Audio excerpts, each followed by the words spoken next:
Good evening. How's everybody doing? Good. Good to hear that. All right, Lao Tzu, the Asian philosopher, Eastern philosophy, Chinese guy, around 300 BC, he said, knowing others is intelligence, but to know yourself is true wisdom. Conquering others is strength, but to conquer yourself is true power. And as Claudia mentioned, my name is Brian Ogilvy. I'm the author of this book, How to Conquer Yourself, Discipline and Willpower for the Conscious Creative Thinker. All right, and I wrote that book within that spirit. I wrote this book within that ethos and within that tone. The book specifically covers how to not only build motivation and attain self-discipline, but also how to overcome procrastination and cultivate willpower, which are distinct skills. And I'm going to talk briefly about each of these in that order as a, I guess, introduction or an overview of the book as a whole. So when it comes to procrastination, overcoming procrastination, ending procrastination within yourself, where it starts, what it stems from. The key idea, the foundational concept that I share in the book is that we procrastinate when we confuse our performance with our identity. We procrastinate when we confuse what we're able to do or accomplish with who we are as a person internally in terms of our intrinsic worth. So to explain that, to draw that out, I have a visualization exercise I call the Procrastinator's Dilemma. The Procrastinator's Dilemma. And follow me here for a little bit. Use your imagination. It might seem a little simple or a little silly at first, but just follow me here. You'll see where I'm going, and it'll bring everything together well. So scenario A. Imagine I took a wooden plank, like something out of Pirates of the Caribbean, and laid it on the floor here, right in front of me, and asked one of you guys to walk on it. What's the response? Seems silly, right? What's the point? Like something suspect maybe. It seems ridiculous because it's so simple of a task that there seems no need to even bring it up. But imagine I took that same wooden plank, brought you on the LIRR into Midtown Manhattan, and put it over two skyscrapers next to each other, and then asked you to walk across the same thing. What's your response here? No. Nah, chill, right? I might fall, the wind might knock me over, something might happen. So, this time, your feelings about the task change because the potential consequences of the task have changed. Essentially, the idea of what was once simply a game or a test is now risking your life. And I want you to take notice how the idea that if I make a mistake I could die freezes and paralyzes you in inaction. And now thirdly, scenario C. Imagine that as you stand there on the skyscraper, you notice that the building you're currently standing on catches fire. What's your response now? You gotta go. Right, you're gonna find a way to get across. You might scoot your behind over on it. You might crawl on your hands and knees. You'll figure out a way to get across. So what's going on here? How did you go from anxiety, worry, and ambivalence to productivity and creative problem solving in a matter of seconds? What happened was the possibility of pain and death became the certainty of pain and death. That's what impelled you to take action. And this is exactly what happens when we procrastinate. What I mean is that we procrastinate, again, when we confuse what we're able to do with what we are or who we are as a human being. In other words, in our minds, we act out scenario B and raise the plank above the ground by unconsciously translating tasks into measurements of our own self-worth. And we create scenario C in real life as a result of that procrastination. It's funny, a lot of people, they think when it comes to, finishing this screenplay, passing this exam, getting this job, even dating this person, what we do is we inflate the significance of it. We inflate what failure might mean or what a potential setback might mean. And that inflation or that translation of, well, if I mess up, I might lose my job, I might lose my social standing, I might get rejected, I might get criticized, people might never ever talk to me again. Those judgments and that self-confinement of false association is what causes the task to be more than what it's really supposed to be. Okay? So the idea that I want to get across, particularly with procrastination in principle, is that no matter what happens, you're not going to get exiled. Okay? Don't make a task more than what it is. And as an analogy, remember that everything that you want to do, you're not on the PGA Tour. Sometimes it's just miniature golf. Don't make a task more than what it is. For instance, scenario D, fourthly now, imagine that rather over 2 skyscrapers, you're on a small cottage. Like let's say something out of Lord of the Rings. And there's no fire this time, there's just a net, a huge supportive safety net underneath the plank. What's your response here? It's okay, right? Like it might even be a little fun. If anything happened, you'd fall right into the net. So similarly, maximize your performance. Get the most out of what you can do by separating what your results are from who you are. Remember that nothing is at risk except just the consequences of what it is. You're probably, even if you might not get as many sales as you want to, you might not get as much attention as you want to, you might not get the response you look for initially, but you'll always get something. And no matter what, you'll have something that you'll build yourself off of. You have something that you'll build your identity and your self-concept out of through the task. All right? So again, we procrastinate when we confuse what we're able to accomplish with what our value is as a human being. And we need to separate that defective link. Otherwise, we'll always have anxiety. If you study like even Animal Planet stuff, we realize that organisms hesitate and they become withdrawn when they perceive a threat to their survival. So most people, they think of tasks, they think of goals, and they think of failure, a fear of rejection, a fear of success, a fear of failure, a fear of criticism. They think of them as metaphorical threats to their survival. And when people procrastinate, just remember, it's not because you're lazy, it's not because you're irrational or you're careless. It's because it's a coping mechanism to deal with the anxiety that goals tend to engender, or goals tend to elicit people if they have a vulnerability to criticism and so forth. All right. Now moving on to motivation. That's essentially the theme the chapter of procrastination rests upon. Moving on to motivation now. Motivation is built internally from one's sense of self-concept and never really from external frames of reference. What I mean is that, and I start the chapter with this point. Just as 75% of communication is nonverbal, 75% of motivation is non-motivational as well. When you're communicating with someone, just as most of what you're communicating is not in the words, it's more so in your body language, it's more so in the tone of voice, the situation you're saying it within. Motivation works like that in itself too, because most of how motivated you are stems from your perspective towards life, right? The people you associate with and your lifestyle behaviors and habitual behaviors. Not really what you do in order to quote-unquote motivate yourself. All right, motivation, it's like, in the same way you can't convince someone to be or stay with you romantically, you can't convince or force yourself to stay motivated because it's an offset. It's like a chemistry of things that don't necessarily seem related to it. Factors that are internal, factors that are subtle and subconscious, not necessarily overt. Not necessarily motivating or inspiring or encouraging per se. So don't get me wrong, there's nothing wrong with reading affirmations, there's nothing wrong with getting inspired. We need a place to start with motivational books, motivational movies, music, etc. But until you learn to look at the deep aspects of life, the things most people tend to leave on autopilot, the things most people tend to never even consider, your motivation will be like the weather, because the things that govern it will be haphazard. So, as an example, so what are these internal? If 75% is unconscious or internal, what is that 75%, right? I have a series of questions, and I want to give out some index cards because this is really good. It's an exercise I draw people through. Hopefully, you guys are journalists, so I'm hoping everybody has a pen. Could you take 3 and pass it down? This is going to be really cool.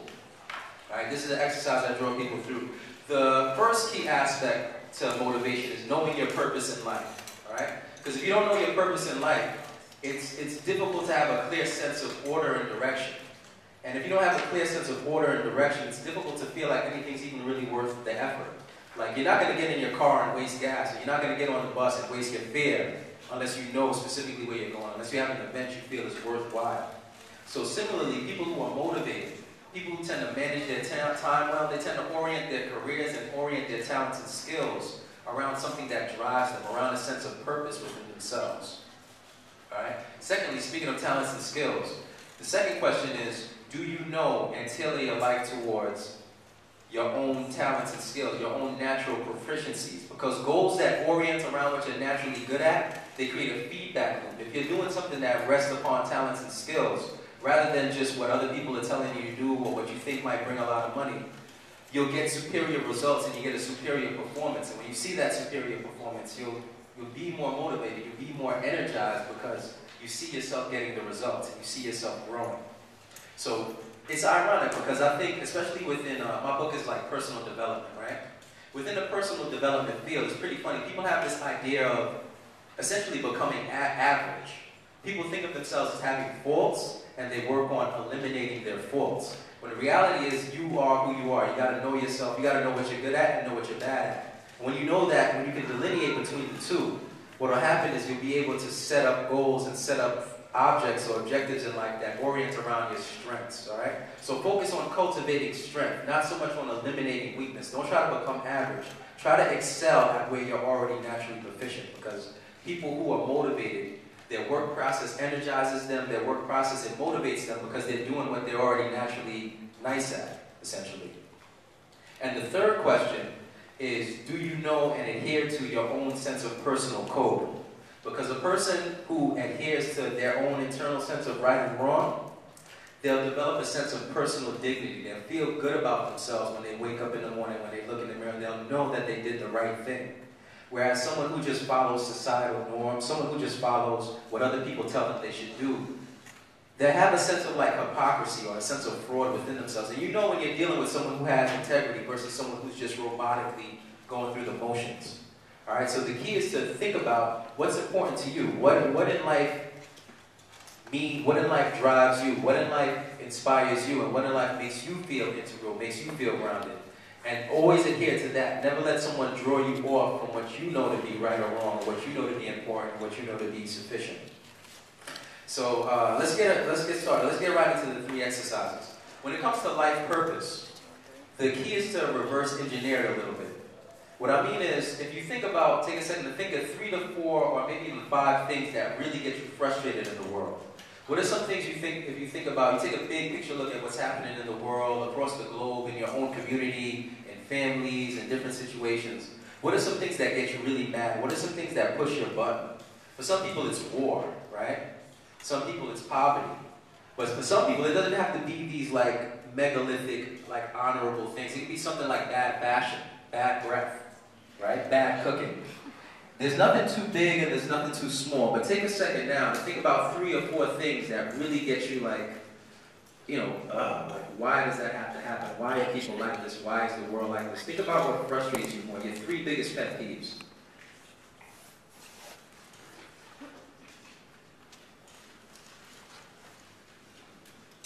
All right?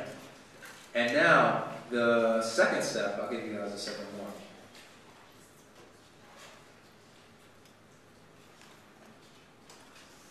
The second step is to take these 3 traits and invert them into their exact positive opposite, like a reciprocal fraction. Take these 3 traits and take the exact opposite that you can think of and put those 3 or those 4 or those 5 down now. So if it was war, what's the opposite of war? Peace, right? If it's poverty, what's the opposite of poverty? Abundance, well-being. If it's health, if it's poor health, the opposite is good health. Bad fashion, good fashion. Bad cooking, good cooking, etc. And now this is the fun part with the icing on the cake. Create the sentence, my life purpose is to help others experience more positive, positive, and positive. I exist to create more positive, positive, and positive within the world. The idea, and I know some of you guys are familiar with this, you always want to think constructively. You always want to think... I'm sorry? Repeat it, please. Yes, my life purpose is to create more positive, positive, and positive. I exist to create more positive, positive, and positive in the world.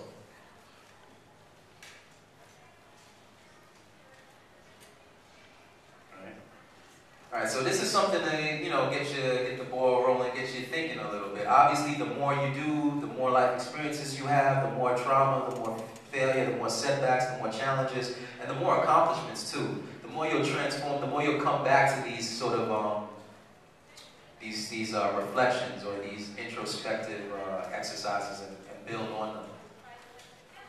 All right, secondly, the second one is talents and skills, right? Now, talents and skills are a little bit funny because when you're naturally good at something, you tend to be so good at it that you don't even think of it as anything special. You would do it for free. You think everybody else is good at it. You don't even notice that you're good at it. So one good thing to do is to ask close friends or ask close family. If you ask them, well, I'm trying to think about how I can orient more of my talents and skills into my life. What are some things you notice about me that I'm proficient with and that I have a high capacity for? They'll tell you something, you'll be surprised because you think like everybody can do that. Another interesting thing you can do is you can take a second to meditate on what makes you zone out.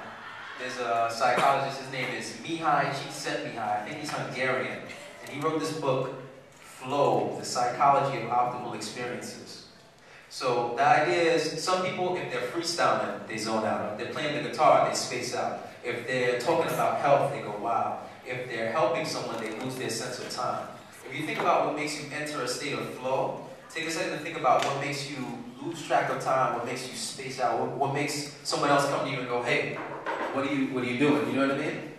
That's your talent and skill. That's the thing that alters your awareness or alters your consciousness because you're so good at it, it's like in your DNA.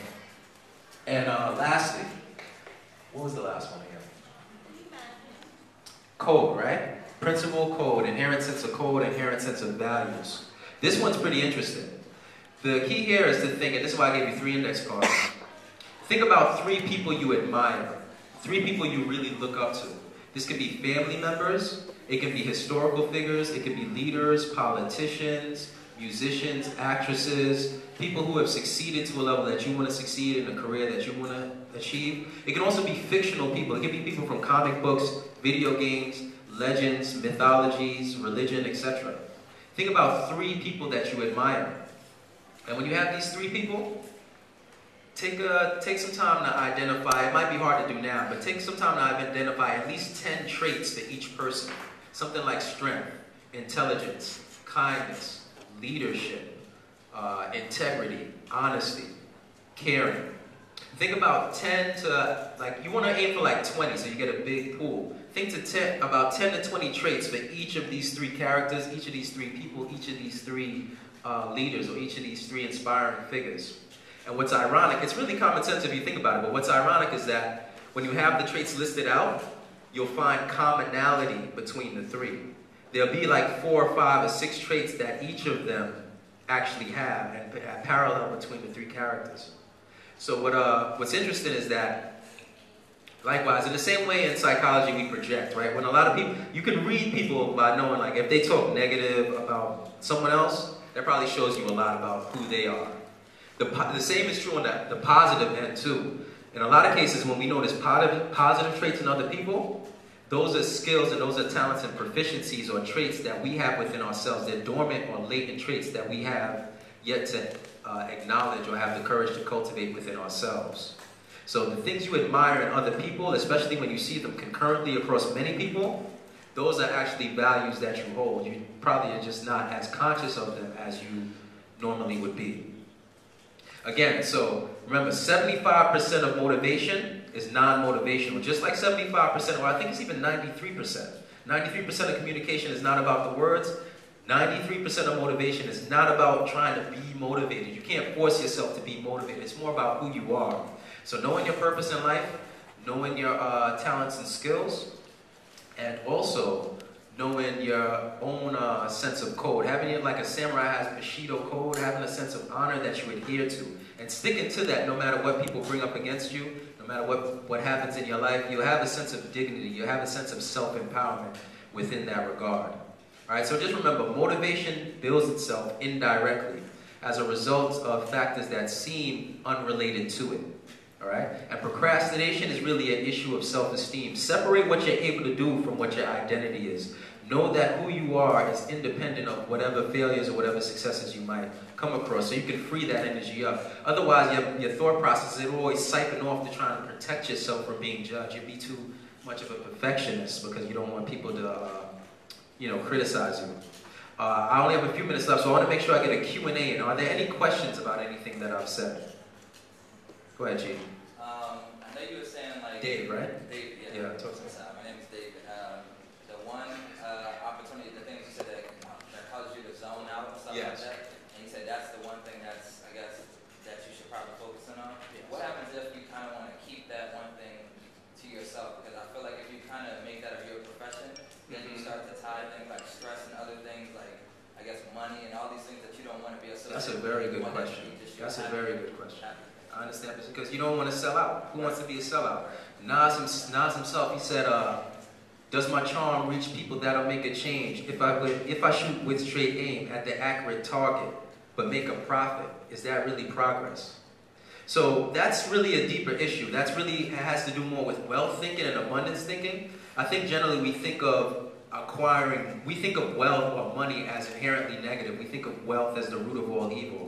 And so sometimes if we try to pursue wealth or put our talents and skills within the commercial sphere, we're worried that it might be invaded by some of those more poisonous traits that we see people who reach success and they lose. Like, what's that movie with Megan Good? Video Girl? Anybody seen Video Girl? Sort of like that. But trust me from experience, when you try to succeed, it's so hard, though. It's so hard that you're just going to become more skilled. When you put it into the commercial sphere, you're going to have to point up.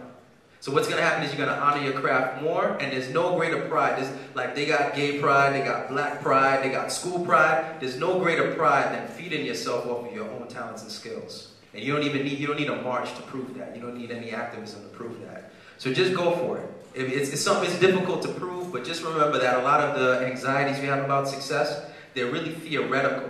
And they stem more so from yourself rather than so from experience. So push yourself, and then, you'll have a gauge for it. If you find it's not for you, then you back out. But what's going to happen is you're just going to get so skilled, you're going to get so nice, you're going to be so proficient that you're going to be, like, scared of yourself, essentially. Talk to me. What inspired you to write this book? I used to be a big activist. I should mention this. When I went to Hampton University, I was part of a group called Black Campus Progressives. So we did work, we organized for Hurricane Katrina during New Orleans, the New Orleans issue. We did sweatshop campaigns. We did a lot of anti-war protests because then it was like impeach Bush. That was the whole thing activists won. But I realized that all of our activist work was sabotaged or impeded because we individually did not have the discipline we needed to make the most of the opportunities or make the most of what was going on. So we had this idea that we needed to change society, but we didn't really look inside ourselves. So the work is really to inspire people who want to make a change, to point up, to be on point, to buckle their shoe, you know what I mean, and be like laser focused. Because the work you're doing is too imperative for you to jack up because you know what I mean, you're not focused or you know what I mean. Discipline is important in relation to the work that you're trying to do. So last question, talk to me. As college students, what role do you feel this generation has on the next coming up? Wow, that's a great question. We got to change the culture, honestly, because the generation that comes up, it doesn't listen to the generation that we listen to. Like most of you in here, if your parents drop a jewel on you, or a teacher drops a jewel on you, you might not be like a follower like that, but you know the difference between wisdom and foolishness. So the older generation generally has a lot to provide the generation before it, but sometimes there's a disconnect, especially with commercial culture. So what we have to do, or what I believe we have to do, is we have to re-modify the culture to one of personal initiative, personal enterprise, and thrift, so that we don't waste the opportunities that people sacrifice for us to have. Because it's very ironic. You go back 30 years, 40 years, 100 years, I mean, the stuff people were doing with Jim Crow, with slavery, with the stuff people were doing with actual legal limitations that were worse than even, like, let's say, like immigration is a big issue right now. Like the stuff, like, let's say, for instance, black people had to go through to get here, versus what we have to deal with it's lightweight stuff, you know what I mean? So we really have to honor what came before us, and we have to teach not only the history, but also the science and the methodology to making the most of what we've inherited, which isn't wealth, it's opportunity, but opportunity is the path to wealth per se. So I think that's a good note to end on. Again, if self-discipline is important to you, if it's imperative, if you see how it lines up with what you have going on, if you see how important it is, that you're on point, that you're on focus, the book, again, is How to Conquer Yourself. Discipline and willpower for the conscious creative thinker. Not only how to get focused, how to overcome procrastination, cultivate willpower, attain discipline, and raise productivity, but how to protect those traits from some of the cultural or social trends that operate antagonistic to it, because the society as a whole is too consumeristic for you to stay focused if you just go out there. You can be as motivated as you want. The world, you got to have a science to it. You got to have the antivirus software to protect your focus from being infiltrated. So thanks again. Again, it's Brian Ogilvy. I'm here. Talk to me. Everything. Appreciate it.